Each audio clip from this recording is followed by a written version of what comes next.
everyone. We are delighted to welcome you all to another episode of How You Got Placed. I, Anika Mangal, will be the host of this episode.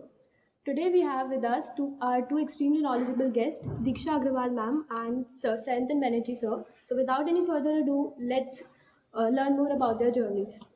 To begin with, I would like you both to give a short introduction about yourselves. Hi everyone, I'm Deeksha Agrawal. I'm currently a final year IPG MTech student here at IIIT Gwalior. As my work experience, I have done 2 internships in Google in the year 2021 and 2022, and also I've done internships in HackerEarth and Scalar. Right now, I'm holding a full-time offer from Google. Thank you, Deeksha. So my name is Sayantan Banerjee. I am a final year student at IIIT Gwalior.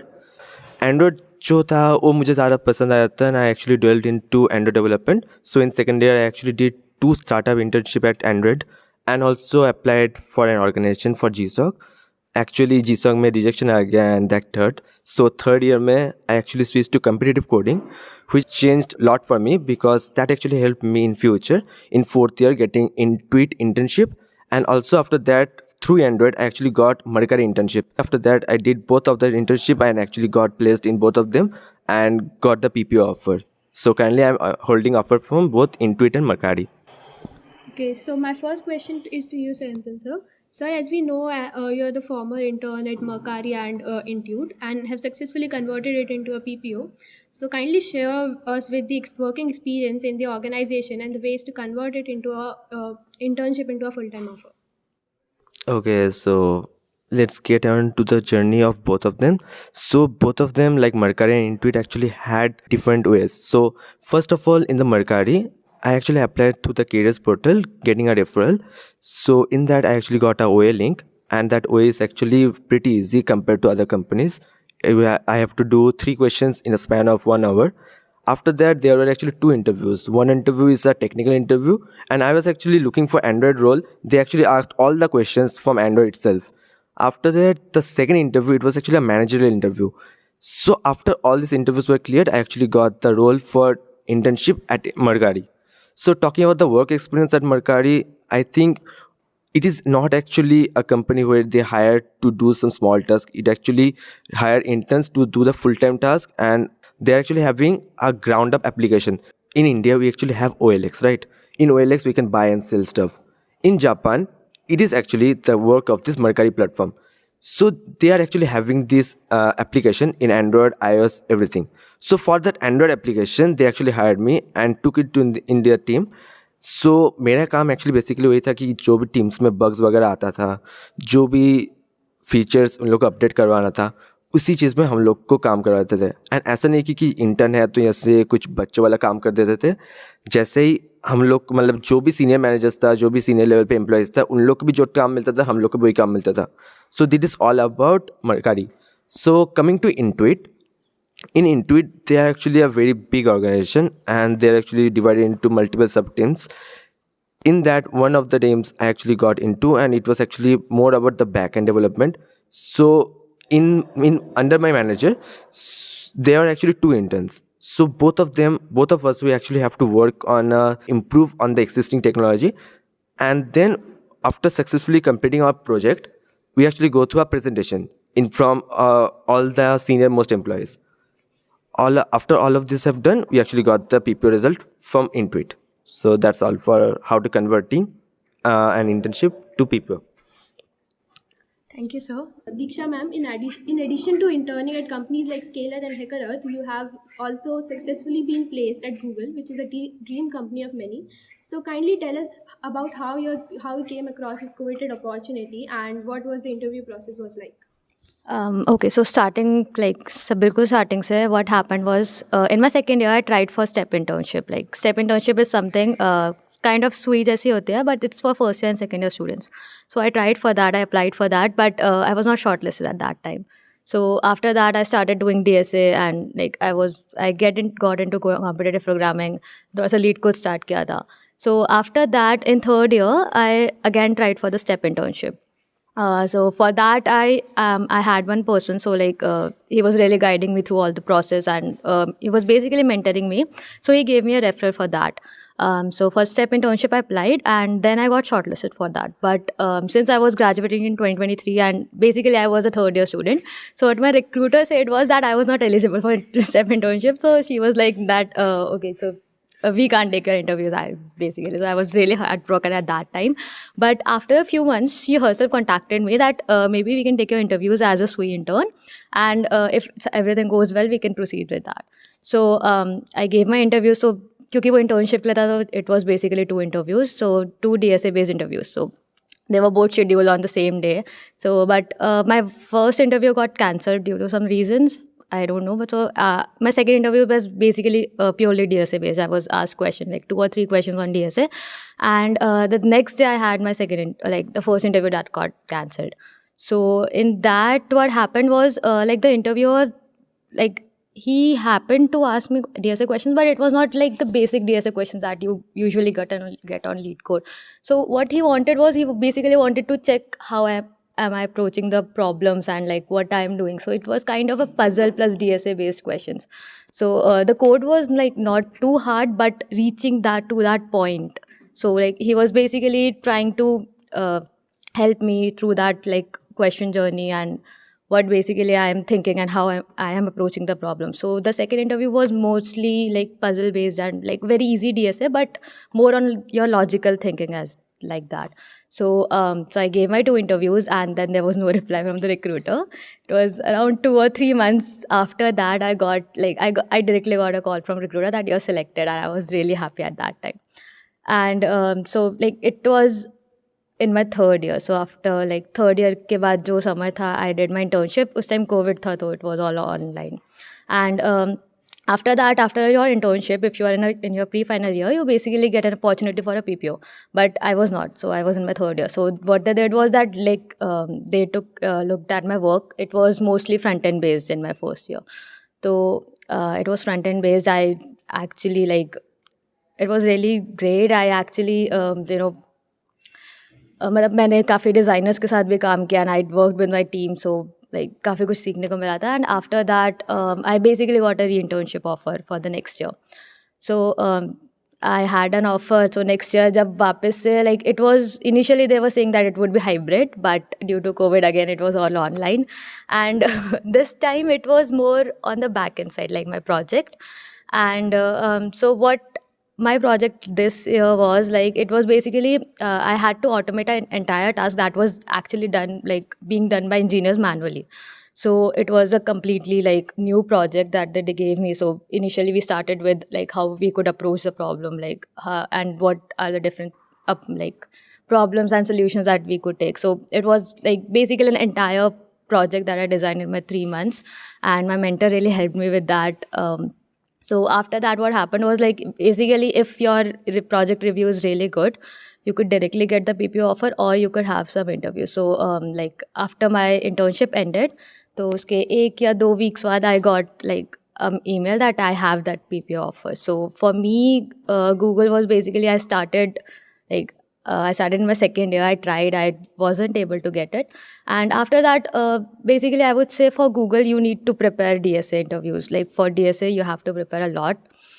They usually ask that. Also, like it's not about just learning up all the questions. It is basically on how you are approaching those problems, and basically you understand what you are doing in those DSA questions. So they check कि तुम्हें सब कुछ समझ आया है कि all you are doing is तुमने बस रट ले that ये question इस approach से होगा तो मैं इससे कर रहा हूँ. तो वो काफ़ी कुछ चेक करता है ये सब के बारे में. So for Google it was like that, and for Scalar and HackerEarth it was kind of a problem setter internship. So I directly applied, and उसके interviews हुए थे different. So and after that I got the internship. So yeah. Thank you, ma'am. It was a very insightful answer. Sayantan sir, you have made various contributions to open source. So could you please elaborate on your open source journey and tell us your main takeaways from your experience? Okay, sure. So open source मैं actually start किया था जब मैं GSOC के लिए apply करना चाह रहा था. So it was actually the year of February 2020. तो एक्चुअली GSOC का टाइमलाइन क्या होता है, उसमें मई, जून, जुलाई इस समर्स में एक्चुअली हम लोग को GSOC में काम करना पड़ता है. लेकिन इसका जो एप्लीकेशन फेज होते हैं वो फरवरी में स्टार्ट हो जाता है. तो इसका अगर मैं छोटे से बता दूँ तो क्या होता है, तो वहाँ पे पहले हम लोग ऑर्गेनाइजेशन ढूंढते हैं जहाँ पे हम लोग काम करना चाहते हैं. फिर उन लोग क्या करते हैं, प्रॉब्लम स्टेटमेंट्स रखते हैं, हम लोग उसी प्रॉब्लम स्टेटमेंट में कोई एक प्रॉब्लम स्टेटमेंट उठा के हम लोग प्रपोजल बनाते हैं, फिर प्रपोजल को सबमिट करते हैं। फिर वहाँ पे जो मेंटर्स होते हैं उन लोग सारे प्रपोजल्स को देखते हैं, जो बेस्ट प्रपोजल होते हैं उनकी को बच्चे को सिलेक्ट करते हैं, एंड बेसिकली जीसो के जो समर पीरियड होते हैं तो वहाँ पे उन लोग काम करते हैं। तो मैं जब फरवरी में मैं स्टार्ट किया था तो वहाँ पे एक लिस्ट ऑफ आया था ऑर्गेनाइजेशन, वहाँ पे कुछ 150-200 ऑर्गेनाइजेशन था। तो उसको पहले तो सॉर्ट किया था एंड्रॉयड और कॉटन को लेकर, बिकॉज उस टाइम तक मेरा एंड्रॉयड काफ़ी प्रोफिशिएंट हो गया था मैं, एंड मुझे एंड्रॉयड और कॉटलिन में मुझे कंट्रीब्यूट करना था। तो मैं जब कोड बेस ढूंढ रहा था तो देखा बहुत सारे कोड बेसेस दिखा था जिसमें से कुछ समझ नहीं आ रहा था, कुछ में मेंटर्स एक्टिव नहीं थे। तो इसमें एक कोड बेस मुझे देखा ओपीएफ फाउंडेशन का।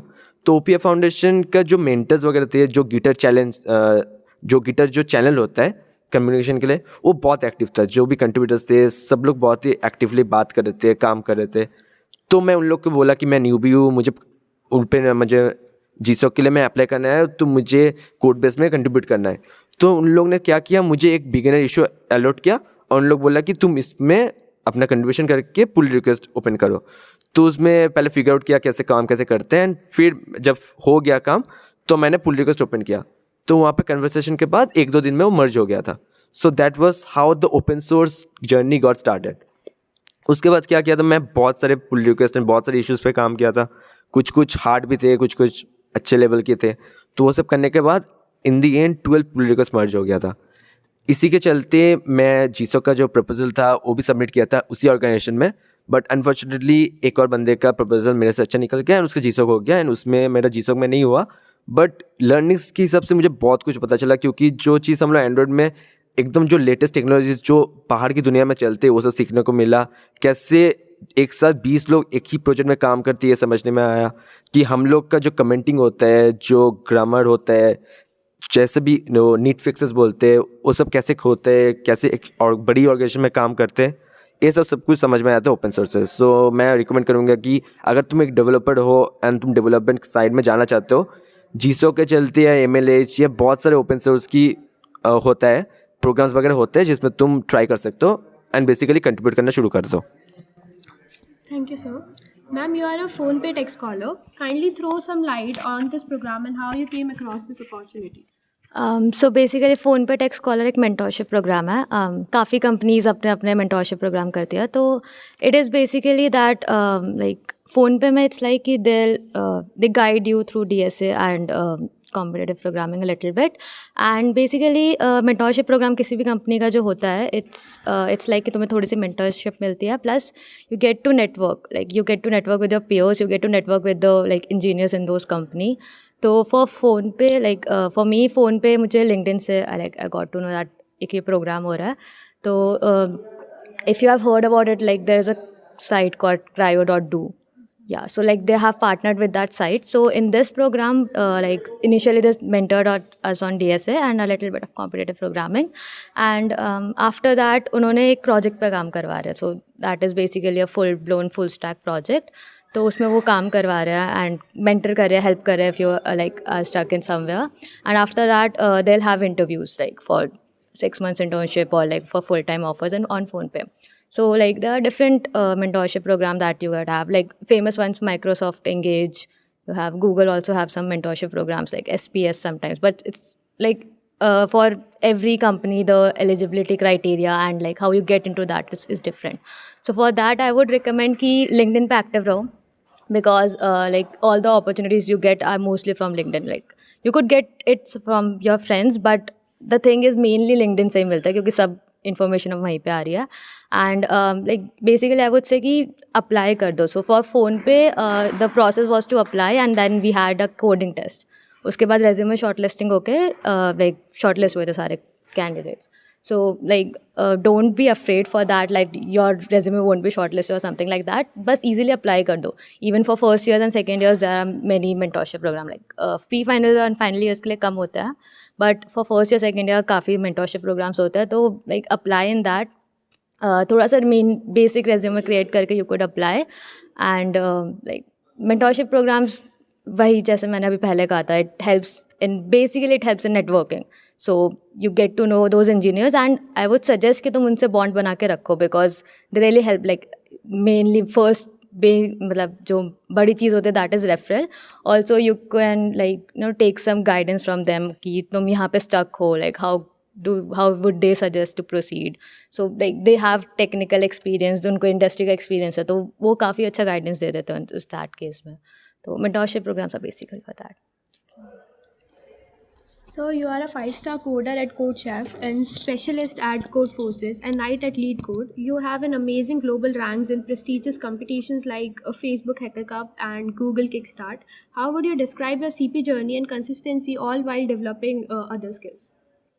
ओके सो तुम लोग को ये क्वेश्चन एक्चुअली दीक्षा को पहले करना चाहिए था. उसकी रेटिंग्स मेरे से बहुत हाई है. सो ओके मैं एक्चुअली आंसर करता हूँ. So first of all specialist at Codeforces, 5 star at CodeChef, ये एक्चुअली मतलब ये अचीव करना बहुत मुश्किल नहीं है.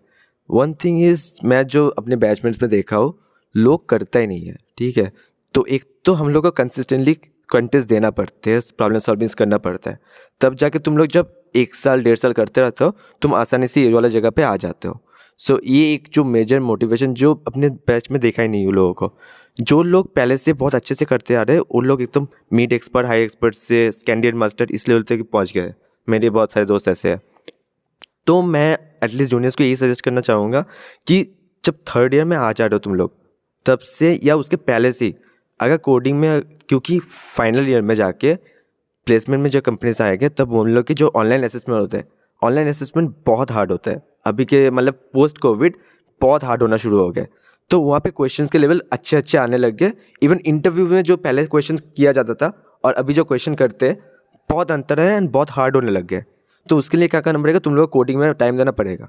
तो कोडिंग में कैसे करना है कि तुम फर्स्ट डे में जब आ रहे हो, एटलीस्ट कोडिंग में एक्सप्लोर करो कि जो डिफरेंट डेटा स्ट्रक्चर होता है, उसमें छोटे मोटे क्वेश्चंस. एक बार जब वो वाला फेस चले जाए, तब सीरियसली तुम लोग लीड कोड वगैरह शुरू कर दो प्रैक्टिस के लिए. एंड कोई भी एक प्रोफाइल में, जैसे कोडशेफ हो गया, कोडफोर्सेस हो गया, कहीं पे एटलीस्ट कंटेस्ट देना शुरू करो. एंड रोज़ मतलब वहाँ पे देखना dip 3, dip 4, dip 2 sub level का कंटेस्ट होता है.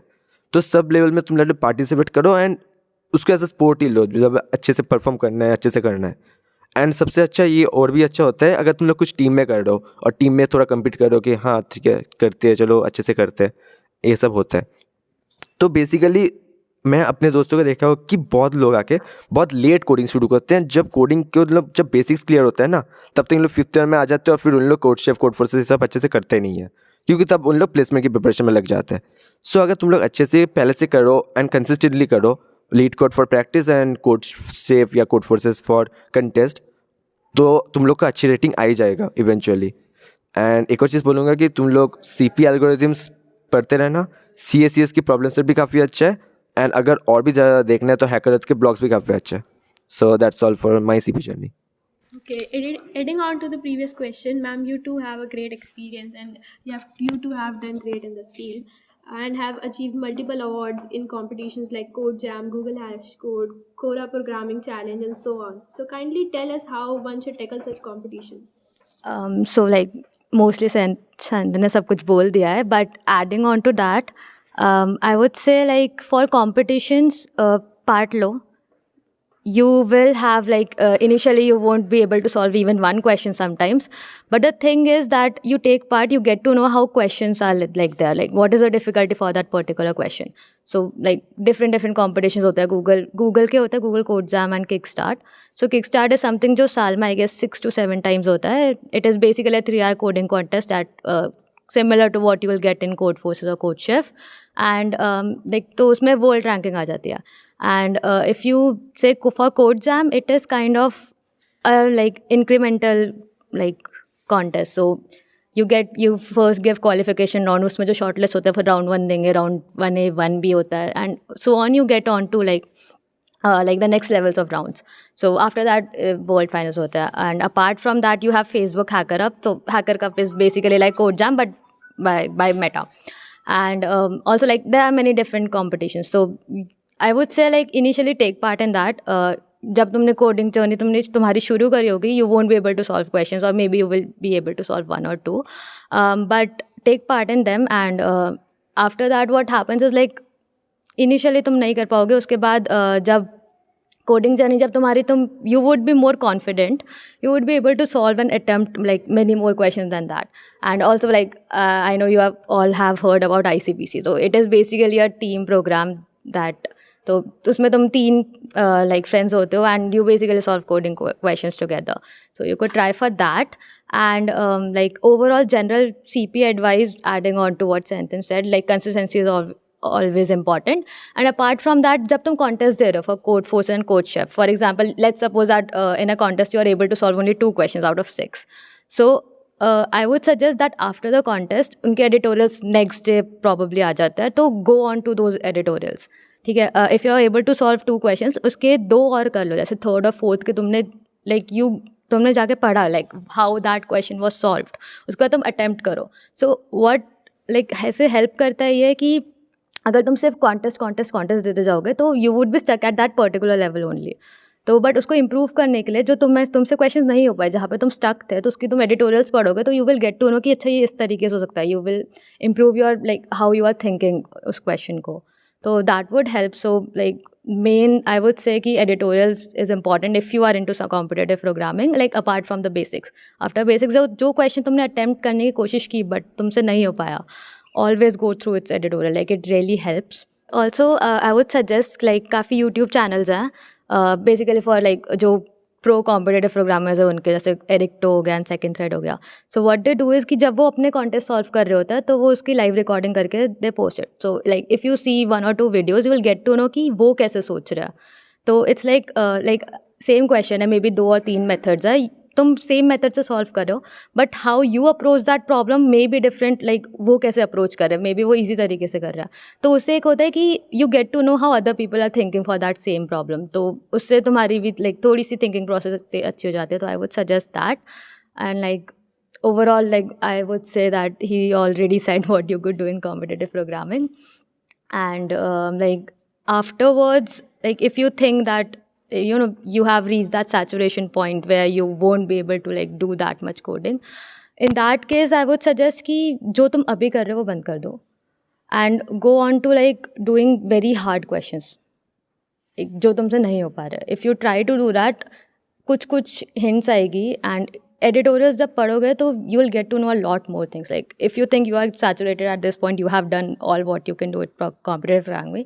उसके अलावा काफ़ी ज़्यादा रीजन होगा जो untapped होगा अभी तुमसे. तो फिर try to just tap into that. नई चीज़ें मिलेगी तो फिर इंटरेस्ट आएगा. अगर वही प्रैक्टिस करते रहेंगे तो इंटरेस्ट खत्म हो जाता है एक पॉइंट के बाद.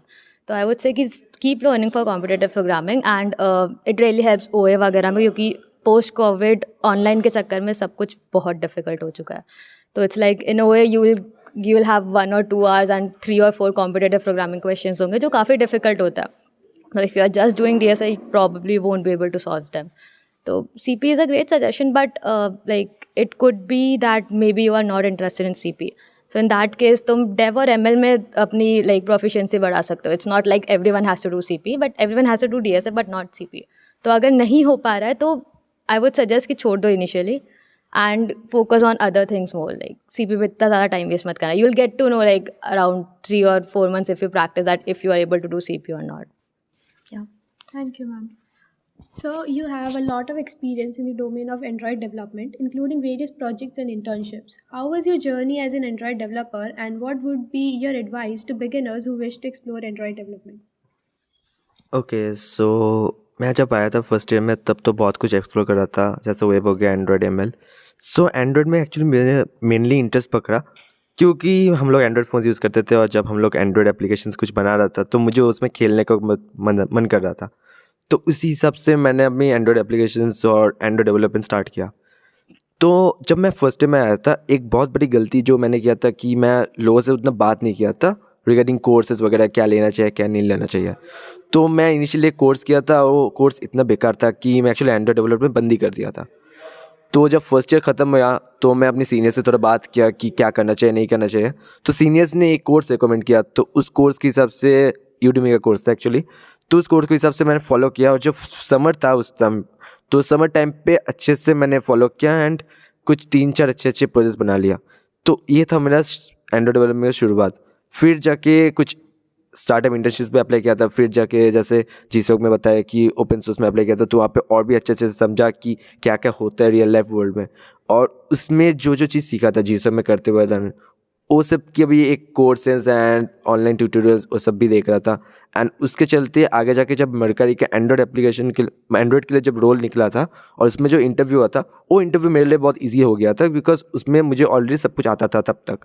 और फिर एंड्रॉयड में जब मैं कंट्रीब्यूट किया था मरकरी में, तब तक मैं एकदम प्रोफिशिएंट हो गया था। तो मैं एक चीज़ मैं बोलूँगा, जो भी फील्ड तुम चूज़ कर दो, सीनियर से बात कर लेना कि एक्चुअली बेस्ट पाथ क्या होता है, क्या क्या सीखना चाहिए, कहाँ से सीखना चाहिए।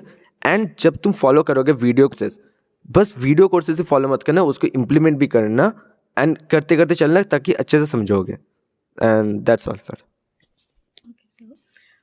Ma'am, you have managed to maintain excellent CGPA. So how did you manage your academics along with the coding and internships? How can one maintain a good CGPA while developing technical skills? Okay तो ये काफ़ी like बहुत most ask question होता है। तो first of all, is C G important और not? तो I would say कि सी जी थोड़ा सा इंपॉर्टेंट है। Like if you are going, मतलब मास्टर्स के लिए जा रहे हो तो obviously C G is important for you, but I am talking about people जिनको बेसिकली टेक इंडस्ट्री में जाना है। तो for you I would suggest कि सी जी इतना इंपॉर्टेंट नहीं है, but like some companies have like a threshold होता है उनका, जैसे 7.5 हो गया, 8 हो गया।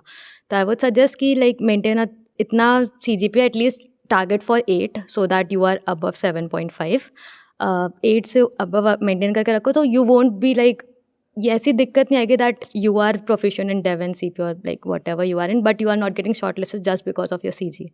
तो एक बेसिक 8 सी जी पी का लाइक टारगेट लेके रखो तो तुम 7.5 अबव रहोगे। And for that I would suggest कि सबसे पहले तो like for first year students अपने फर्स्ट सेमेस्टर में ट्राई टू मेंटेन लाइक अच्छा सी जी, बिकॉज वो इनिशियली जो फर्स्ट ईयर में जो सी जी मेंटेन करना इज़ वेरी इजी एंड वही रहता है बाद में। एक फोर्थ ईयर में अगर तुमने कितनी भी अच्छा लाइक ट्राई करा, it would have a very small effect compare to जितना फर्स्ट ईयर में इफेक्ट आता है। And like for that it's not कि तुम्हें रोज़ पढ़ना पड़ेगा। You could basically study exams के 1-2 दिन पहले, मतलब ओवरनाइट पढ़ लो। लाइक इट्स नॉट लाइक कि तुम 1 घंटा पढ़ रहे हो फिर कुछ नहीं हो रहा, बट कंप्लीट योर सिलेबस थोड़ा सा एंड मतलब 1-2 दिन पहले एग्ज़ाम से पहले पढ़ के हो जाता है। And apart from that like सिर्फ एग्ज़ाम से मार्क्स नहीं मिलते हैं, like every faculty has like structured marks, तो असाइनमेंट के होता है, अटेंडेंस के होता है, तो जहाँ पे ईजी मार्क्स गेन कर सकते हो वो गेन कर लो। तो एग्ज़ाम्स अगर तुमने इतना नहीं भी पढ़ा, still you would be able to get a decent marks, तो उससे तुम्हारे ग्रेड आ जाएंगे, तो सी जी मेंटेन हो जाती है। And other than that I would suggest कि जो तुम्हारे एक्स्ट्रा करिकुलर एक्टिविटीज़ है उस पर भी ध्यान दो। मतलब इट्स नॉट लाइक कि just you have to study and everything. And like there are some subjects जो कभी कभी इंटरव्यूज़ में पूछे जाते हैं, फॉर एग्जाम्पल ओ एस हो गया, सी एन हो गया, डी बी एम एस हो गया। तो like if you are interested at that time, तो उसी टाइम तुम सिलेबस के साथ पढ़ लो, तो फिर तुम्हारा ग्रेड आ जाएगा एंड प्लस तुम्हें इंटरव्यूज़ के लिए प्रिपरेशन हो जाएगी। तो फिर लाइक दो subjects you could study like hard. Other than that जो सब्जेक्ट्स तुम इंटरेस्टेड नहीं हो, मे बी लाइक काफ़ी सब्जेक्ट्स होते हैं, like it's for every one, so like for all subjects तुम खुद इंटरेस्टेड नहीं हो सकते। So for that I would suggest कि मतलब पता कर लो like how that faculty is basically making questions, previous year questions देख लो एंड अकॉर्डिंग टू दैट बस स्मार्ट स्टडी करो एंड हार्ड वर्क मत करना for C G P I would suggest. तो स्मार्ट स्टडी कर लो, जहाँ पे इजी मार्क्स मिलने हैं वहाँ पे गेन कर लो एंड या like your C G would be okay like काम चल जाएगा। Thank you, ma'am. So this is last question for both of you. Since you are very active in extracurricular activities as well, Sayantan sir, you were a member of Rotaract, a technical executive in Uthaan, and a volunteer at Intuit. Ma'am, you have been a student volunteer at Intuit, worked as an event manager at Open Mic, as well as an event organizer of Aurora. How did participating in these extracurricular activities help you in interview preparation and life in general? Okay, तो initially Infotsav and Aurore हमारे college के fest होते हैं। Infotsav is a technical fest and Aurore is a like cultural fest that we have. तो I would say कि this is what like extra curricular things that you could do. तो इससे क्या होता है, तुम्हारी जो मैनेजरियल स्किल्स होती है वो डेवलप होती है। You get to talk to people, you get to manage things like not technical way में, but like how real world में चीज़ें होती है। एंड मतलब if you are an event organizer you get to manage people as well. So how this helps is कि initially तुमको exposure मिलता है काफ़ी ज़्यादा, तुम्हें चीज़ें पता चलते हैं, you will get to know about life, like how everything works, like how everything works in the world. And तुम्हारे ऊपर रिस्पॉन्सिबिलिटी आती है, तो at that time अगर जब रिस्पॉन्सिबिलिटी होती है, you know that you are responsible for this particular event, और लाइक कि वो अच्छा जाए, तो तुम ग्रो करते हो एक पॉइंट पे. And like if I would say कि इंटरव्यू पर्पसेस के हिसाब से how that helps is, it shows like mostly they won't ask you questions like what you did or anything else, but if it is in your resume, it shows that you are capable of basically handling things in pressure. You could manage those things, you could manage people like after a point. Like initially you won't be given people to manage, but एक point के बाद तुम लोगों को manage कर सकते हो. तो it basically shows कि like you have those managerial skills and not only technical skills. Okay, so adding to her answer, like कुछ चीज़ें बोलना चाहूँगा. जैसे जब हम लोग फर्स्ट ईयर में आते थे, एंड एक्चुअली अभी तुम लोग आए हो लॉकडाउन के बाद, सो यही सजेस्ट करूँगा कि जो भी इवेंट्स वगैरह होगा सब में पार्टिसिपेट करो. रूम में मत बैठो, जाके पार्टिसिपेट करो. जो भी उत्थान हो गया, रोटेट हो गया, ये सब हो गया, सब लोग अपने अपने इवेंट्स लेके आते हैं, तो सबके मेंबर्स बनने की कोशिश करो. जो भी इवेंट्स है उसमें पार्टिसिपेट करो, एंड अपने दोस्तों को भी इन्वॉल्व करो चीज़ों में. एक चीज़ ये होता है कि हम लोग जब इस सब चीज़ों में पार्ट थे, मतलब कोई भी क्लब के मेंबर्स थे, तो हम लोग की इंटरेक्शन बहुत अच्छे होता था. जब हम लोग फर्स्ट ईयर में रहते थे तो हम लोग के सीनियर्स के साथ इंटरेक्शन होता था. ऐसे ही नहीं कि बस इमीडिएट सीनियर से बात हो रहा था. इवन जो कॉलेज से पास आउट कर गए कुछ केसेस में एलुमनीज वगैरह, उन लोग से बातचीत होता था. अब जब हम लोग सीनियर्स बन गए तो हम लोग के साथ जूनियर्स का जो इंटरेक्शन था वो मेनली हुआ था क्लब्स एंड बेसिस में. जैसे फॉर एग्जाम्पल एक चीज़ मैं बोलना चाहूँगा, जैसे जब 2020 में जब तुम अभी जो थर्ड ईयर है, जब उन लोग फर्स्ट ईयर में आया था, तो हम लोग एक DSC जो क्लब है, डेवलपर स्टूडेंट क्लब, उससे एंड्रॉयड स्टडी जेम्स कंटिन्यू किया गया था. तो उसमें मैं फैसिलिटेटर बना था, तो उसके थ्रू मुझे बहुत सारे जूनियर से बातचीत होने लगा. तो यही मतलब क्लब्स के पार्ट से क्या होगा, इंटरेक्शन वगैरह बनेगा, एंड तुम नॉन टेक्निकल चीज़ों भी सीखोगे, एंड तुम बहुत कुछ एक्सपीरियंस भी करोगे. तो ये सब में एक्टिविटीज़ में पार्ट होना बहुत ही इंपॉर्टेंट है, and that's all. Thank you so much. Okay, एक basic things apart like clubs में ऑल द लर्निंग हटा के you will get to play lot of games और बहुत सारी पार्टीज मिलती है. तो I would suggest clubs join करने का ट्राई करो. क्या ले लो. चले जाएंगे seniors. So as we have come to the end of this session, I would genuinely like to thank you both for sharing such insightful answers with us, and thank you everyone.